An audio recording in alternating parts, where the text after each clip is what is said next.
This is Stochastic Processes, Module 8 Renewal Processes, Lecture 2 Generalized Renewal Processes and Renewal Limit Theorems.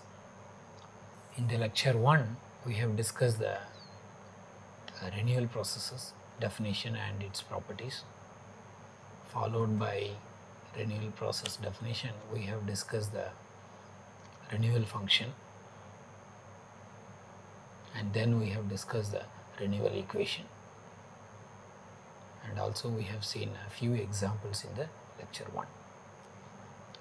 In the Lecture 2, we are planning to discuss the reward renewal process. As a special case, we are going to discuss the Markov reward models. Then we are going to discuss two different renewal processes, that is alternative renewal process and delayed renewal process. With this, we are completing the generalized renewal processes. The second half, we are going to discuss the central limit theorem, long run properties, and the three important renewal limit theorems. What is a reward renewal process? Let x1 be the time to the first renewal, and let xn be the time between n-1th renewal and nth renewal. The same definition which we have used for the renewal process. And also you assume that xi's are IID random variables with the CD of capital F of x. Since xi's are the inter-arrival times, the mean will be a positive. Mean exists and it will be positive. Let Rn be the nth reward at time t of the nth renewal. For each renewal, you are attaching the reward at the time of the renewal. Usually, Rn may depend on Xn. Now we are defining a new random variable R of t, function of t, that is nothing but the summation of Rn's, where n is running from 1 to n of t, where n of t is a renewal process.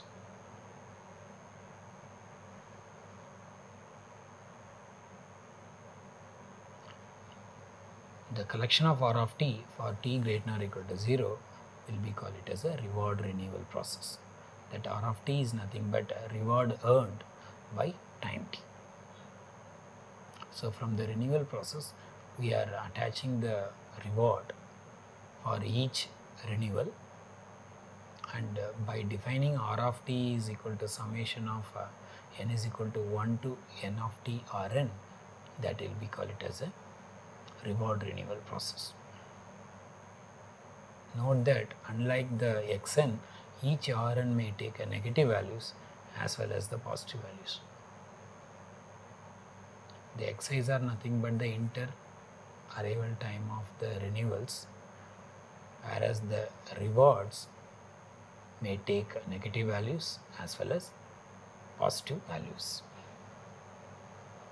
See the sample path of a reward renewal process. So the x-axis is the time, the y-axis is n of t,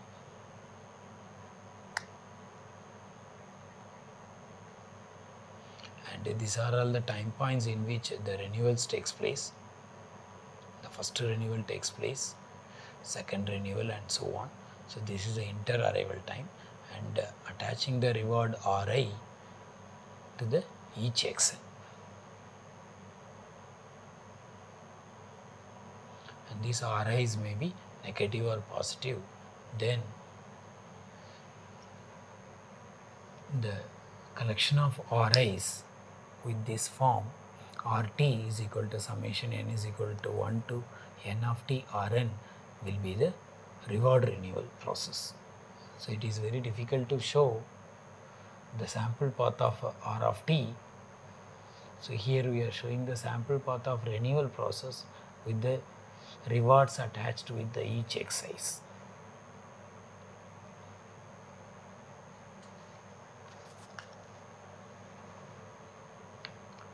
Now we are moving into the simple example of reward renewal process. Consider an age replacement model. In this model, a component that is used continuously with replacements.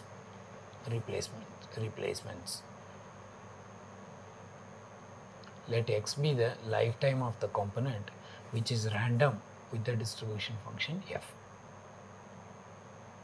The component is replaced by a new one upon failure or at a fixed time period capital T, whichever comes first. The replacement policy is called the age replacement because the component is replaced by a new one upon failure or at a fixed time period T. The cost of a new component is C1 and the additional cost is incurred by a failure is C2.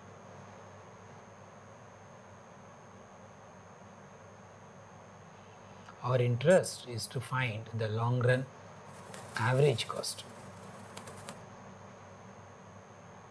Let NT be the number of replacements of components by time.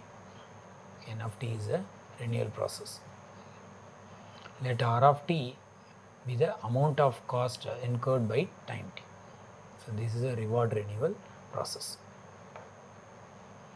So the long run average cost can be expressed as the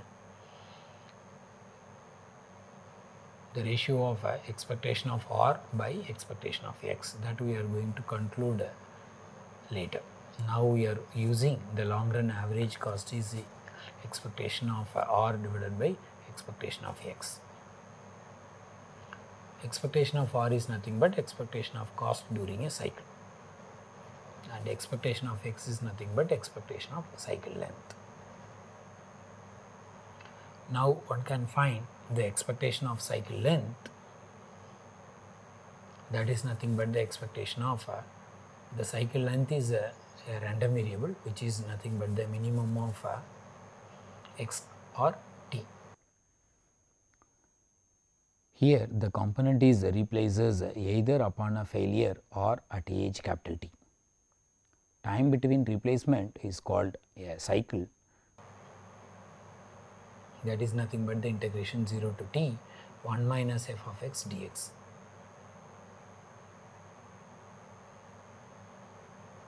Given that the reward or cost during the cycle R, therefore R will be C1 if x is greater than t.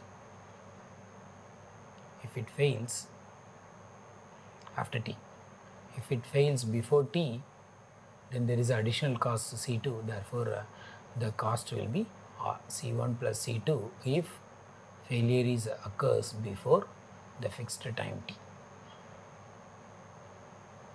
Hence the expected value, that is the expected cost, is either C1 with the probability x is greater than t, or C2 plus C1 plus C2 with the probability x is less than or equal to t. So that is nothing but C1 plus C2 times f of t. Hence the long run average cost is nothing but expectation of R divided by expectation of x, that is nothing but expectation of cost during a cycle divided by expectation of cycle length. Substitute the values, you will get the long run average cost.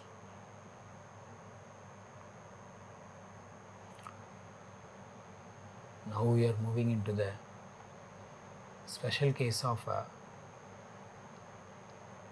reward renewal process, that is a Markov reward model.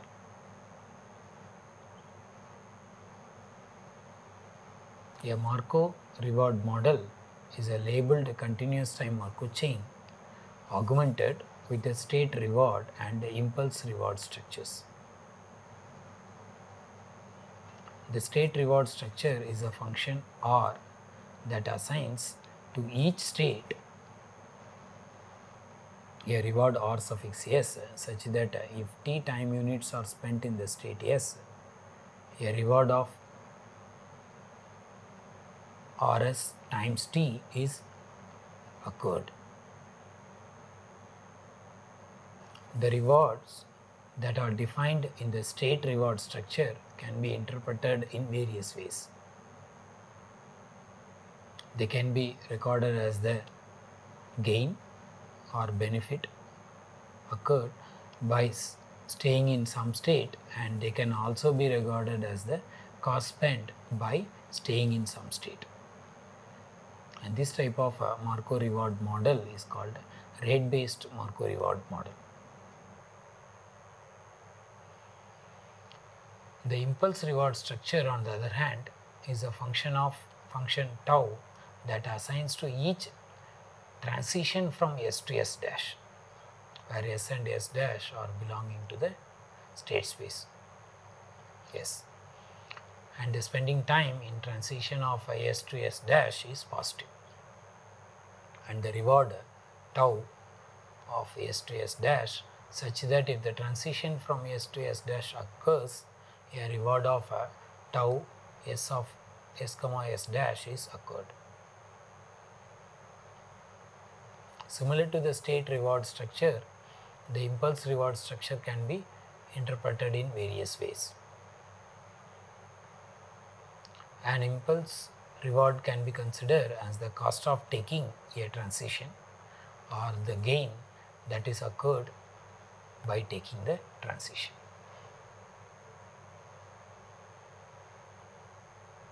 Markov reward models are commonly used for the performance, dependability and performability analysis of computer and communication systems. In general, the reward rate is assigned on the basis of desired measures.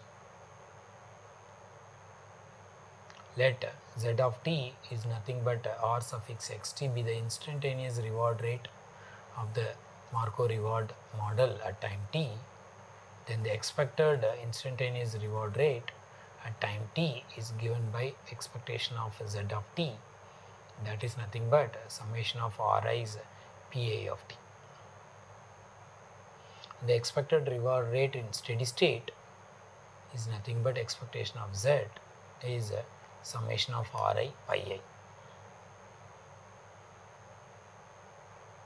Suppose in the perform availability model, our interest is to find out the availability of the system, then one can assign the rewards for the up states are 1 and the rewards for the down states are zeros, then the expected reward rate will be the availability for the system by making a summation of ri's and the probability of being in those states.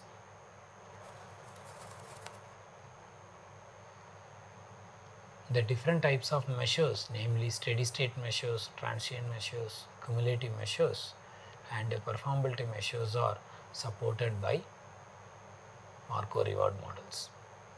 For instance, steady state measures are computed from the steady state behavior of the Markov chain.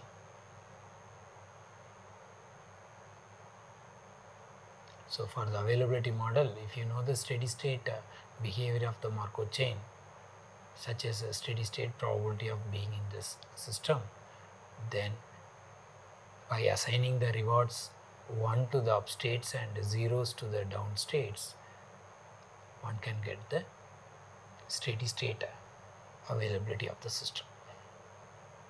Similarly, reverting the rewards, you can get the steady state unavailability of the system also. Under the assumption that the steady state distribution of xt, one can find the steady state measures by multiplying ri's with the pi i's, where I is I belonging to the state space S. Similarly, the cumulative measures denoted by y of t expressed overall gain that is received from a system over some finite time interval. When transient measures are integrated over the time interval 0 to t, then y of t can be given as integration 0 to t r suffix xs of ds. Now we are moving into the one type of renewal process, that is called alternative renewal process. Let xi's are IID random variable which constitute on times, and yi's are IID random variables which constitutes off times. Assume that mean is exists and it is finite,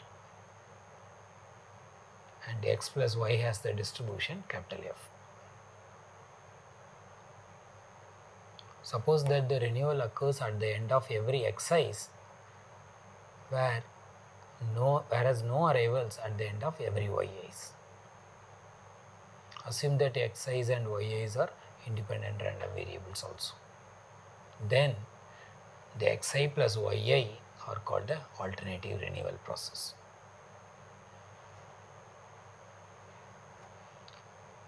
See the example for this situation. A machine works for the time x1 and then breaks down and has to be repaired, which takes the time y1, then works for the time x2, then it is down for a time y2, that's a second repair time, and so on. So xi's are nothing but the machine works, and yi's are nothing but the repair time. If you suppose that the machine is good as new after each repair, then this constitutes a alternative renewal process. So this is the example of alternative renewal process with the proper assumptions. Now we are moving into the next renewal processes, that is delayed renewal process. It is not always reasonable to insist that the first renewal occurs at time s0, that is equal to 0 in the origin itself. It's a time 0 itself. For instance, in applications where the occurrence are not or at times when a component of a system must be replaced. One might well be interested in situations where there is already a working component in place at time 0. For this reason, we defined a delayed renewal process to be a sequence S0, S1, S2 and so on, where Sn is nothing but S0 plus a summation of first n xi's, and the inter-arrival times xi's are positive and IID random variables as in the ordinary renewal process. And the initial delay S0, which is greater than or equal to 0, that is independent of inter-arrival times xi's. Notice that the distribution of initial delay random variable x0 is not recorded to be the same as that of the inter-arrival time random variables xi's. Hence, a delayed renewal process is a renewal process in which the first arrival time x1 is independently and is allowed to have a different distribution, that is f1. The distribution of all remaining IID random variables, that distribution is capital F. So the f1 is different from f. The x1 is equal to t1, that is nothing but the delay. When there is no such delay, then x1 is also distributed in the same way, so the distribution of x1 is capital F as usual. Then the renewal process is said to be a non-delayed version.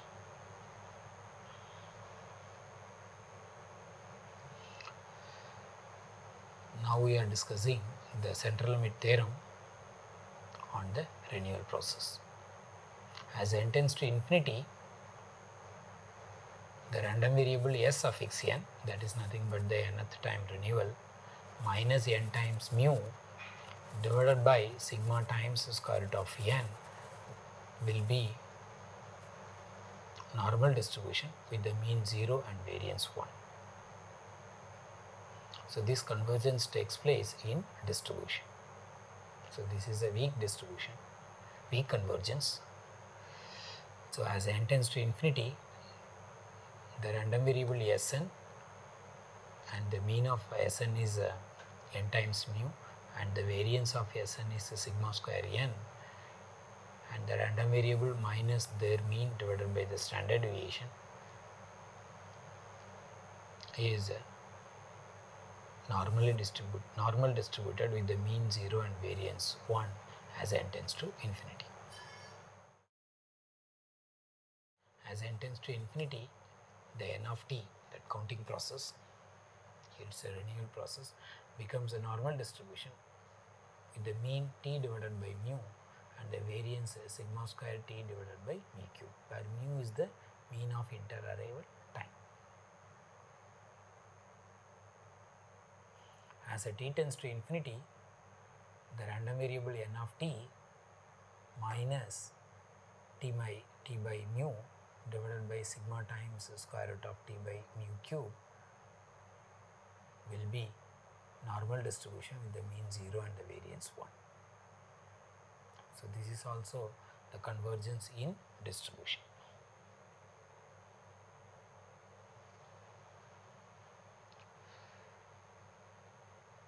Now we are going to discuss the long run properties of renewal process.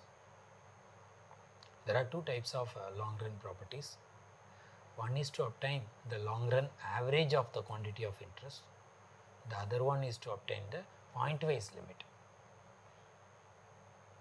For example, the long run average of age, that is limit t tends to infinity, the integration 0 to t of a of s is the age divided by t, while the pointwise limit of the expected age, that is limit t tends to infinity, expectation of a of t.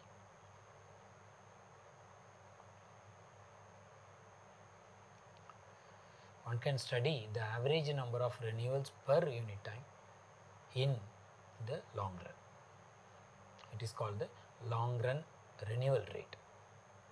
For a renewal process having a distribution f for the inter-arrival times, the long run renewal rate is nothing but a limit t tends to infinity n of t divided by t.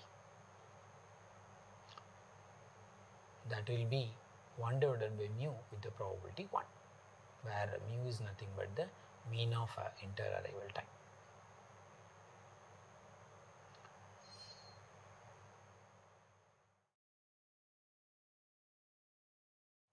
Since s suffix n of t is a last renewal time prior to t and s suffix n of t plus 1 is the first renewal time after t, we know the relation of s of n of t with the s of n of t plus 1, and that lies, the t lies between those two renewal times.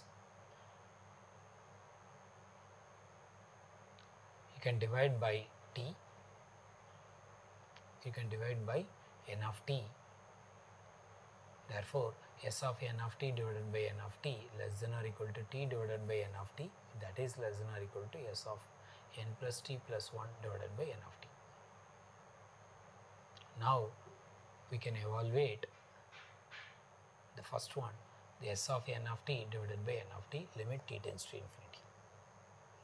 That is nothing but, the numerator is nothing but the summation of xi's till n of t, denominator is n of t. And that is nothing but expectation of x. In a long run, the summation of x1, x2 till x of n of t divided by n of t, that is nothing but the expectation of x. That is same as the mu with the probability 1. And similarly, one can evaluate the last value, that is s of n of t plus 1 divided by n of t, that is also will be mu with the probability 1. Since t lies between s of n of t and s of n of t plus 1 and throughout divided by n of t in all three, therefore, as limit t tends to infinity, n of t divided by t will be 1 divided by mu with the probability.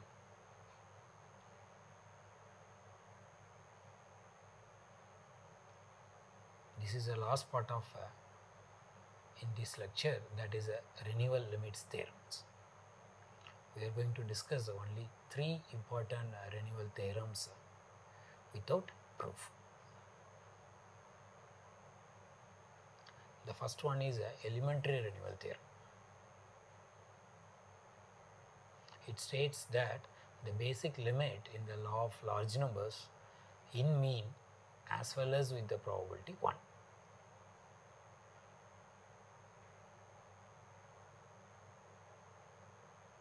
For a renewal process having the mean inter-arrival time where mu lies between 0 to infinity, the limit t tends to infinity, the expectation of n of t divided by t, that is nothing but a limit t tends to infinity of expectation of n of t is nothing but the renewal function capital M of t divided by t, that is same as 1 divided by mu. Since n of t goes to infinity almost surely, and by the strong law of renewal process we get this result. This result shows that for large t, the number of renewals per unit time converges to 1 divided by mu. That is, the limiting mean arrival rate of arrivals, mean average rate of arrivals is 1 by mu. That is, the limiting mean average rate of arrivals is 1 by mu. Note that the limit value of a sequence of random variables is not same as the limit value of a sequence of mean of random variables. This is true in general also. Here we discuss particularly for renewal process. The n of t is a random variable. Expectation of n of t for fixed t is a constant. So, here we are finding limit t tends to infinity, the expectation of n of t divided by t, that is 1 by mu.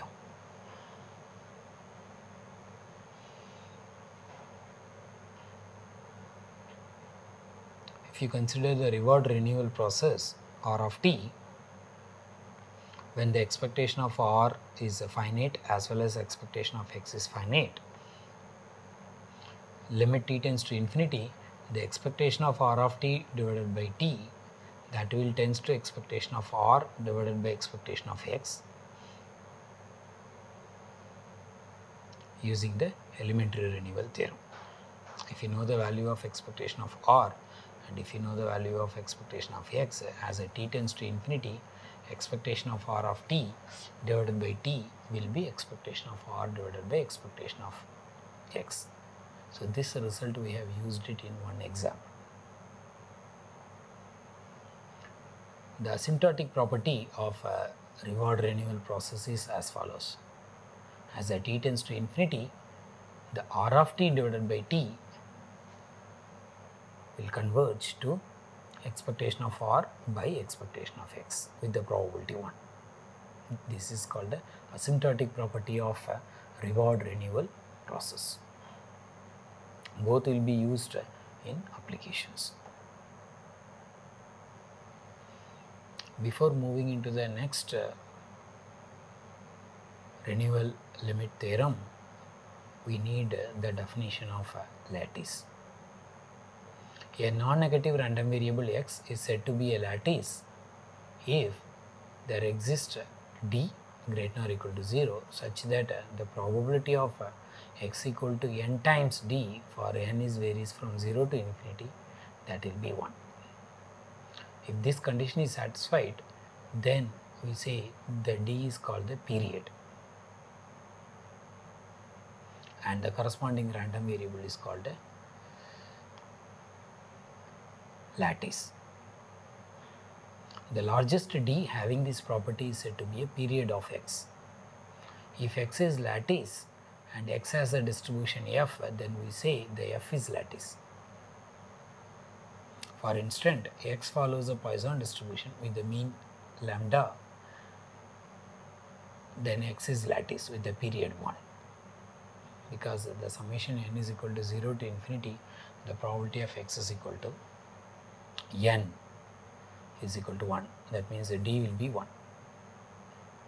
Whereas in the second example, if p of probability of x equal to square root of 2 is equal to 0.5 and the probability of x equal to square root of 3 is 0.5, then you cannot find a d such that summation of n is equal to 0 to infinity probability of x equal to n times d is equal to 1. This condition is not satisfied by the second example, therefore x is not lattice. So using lattice we are going to discuss the second renewal limit theorem, that is a key renewal theorem. Let xt be a renewal process with the continuous inter-arrival time non-lattice distribution function f with the mean mu. So this is a renewal process and has an inter-arrival time which is the distribution is a non-lattice and it has a finite mean. If h is an integrable and non-increasing function, as a t tends to infinity, the integration of 0 to t h of t minus x integration with respect to the renewal function capital M of t will tends to 1 divided by mu the integration 0 to infinity h of x dx. So this type of integral comes in the integral equation which we discuss in the renewal equation. So as a t tends to infinity, whenever the integrand is a integrable and non-decreasing function and integration is with respect to the renewal function and the corresponding renewal process has a non-lattice distribution for the inter-arrival time, then as a t tends to infinity, this integral will be 1 divided by mu times integral 0 to infinity h of x dx, whenever h is a integrable and non-decreasing function. We are going to consider one simple example for that. Let yt be the xs at time t, and we know that the expectation of xs is nothing but h of t plus integration 0 to t h of t minus x integration with respect to the renewal function, where h of t is nothing but t to infinity x minus t integration with respect to the distribution function f. Therefore, limit t tends to infinity, the expectation of xs will be limit t tends to infinity of the integration 0 to t h of t minus x dmx, since the first value will be 0 as the t tends to infinity. Assume that the second moment of the inter-arrival time is finite, then h of t is a integrable and non-increasing function. Therefore, you can use the key renewal theorem by making additional assumption f is non-lattice distribution. Now we can apply the key renewal theorem to obtain the limiting mean xs. After simplification, one can get a limit t tends to infinity, expectation of y of t is same as expectation of x square divided by 2 times expectation of x. So to get this value, we made assumption the second moment of inter-arrival time is finite Hence h of t is integrable and non-increasing function, and also we made assumption f is a non-lattice distribution. Hence we are able to apply the key renewal theorem and getting the limiting mean excess as a expectation of x square divided by 2 times expectation of x. The last renewal limit theorem is Blackwell's theorem. Let mt be the renewal function, and the Blackwell theorem says asymptotically the expected number of renewals in an interval is proportional to the length of the interval. That is, the proportionality constant is 1 divided by mu. If f is not a lattice, then limit t tends to infinity, the renewal function evaluated at t plus h minus renewal function at t is same as the interval length multiplied by 1 by mu. 1 by mu is a proportionality constant, the length is h, because you are evaluating the renewal function between the interval t to t plus h. If f is a lattice distribution with a period d, then the limit t tends to infinity, the expected number of renewals at nd will be t divided by mu, because the probability of number of renewals at nd will be d by mu, and the number of renewals will be either 1 or 0. Therefore, the limit t tends to infinity, expected number of renewals at nd is d by mu. Here is the reference for lecture 2 in module 8.